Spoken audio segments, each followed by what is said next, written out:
What a innovation! Seed Ganapati, అందరి గణపతి, అంకుర గణపతి.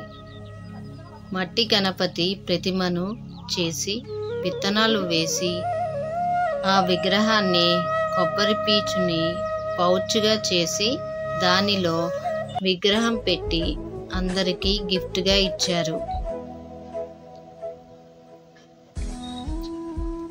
చాలా బాగుంది కదా, థాట్ చాలా బాగుంది. ఇలాంటి గణపతిని 3 రోజుల పాటు పూజించి ఆ గణపతిని పిల్లలతో కుండీలో నిమజ్జనం చేశాము. ఇలా పిల్లల్ని ఇన్వాల్వ్ చేయడం వల్ల వాళ్ళకి పండుగల పైన అవగాహన వస్తుంది.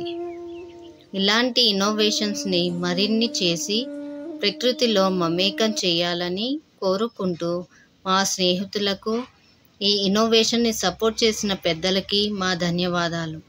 ఇలానే హిందూ మతం సంబంధించిన పండుగలన్నీ ప్రకృతితో మమేకం అయ్యేలాగా ఇలాంటి ఇన్నోవేషన్స్ మరిన్ని చేయాలని కోరుకుంటున్నాము.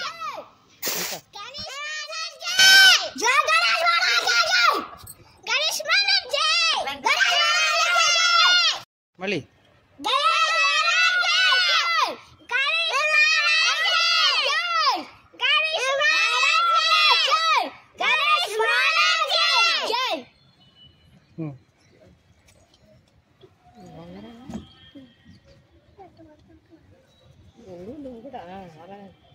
బాబు పైకి చూడు బాబు.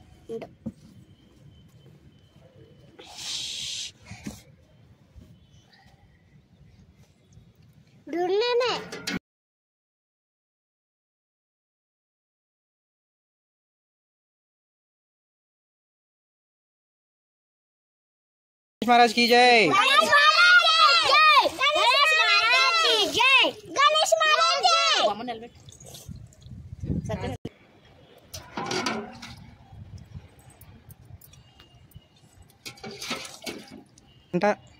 అంట ఏంది స్లోగా గణేష్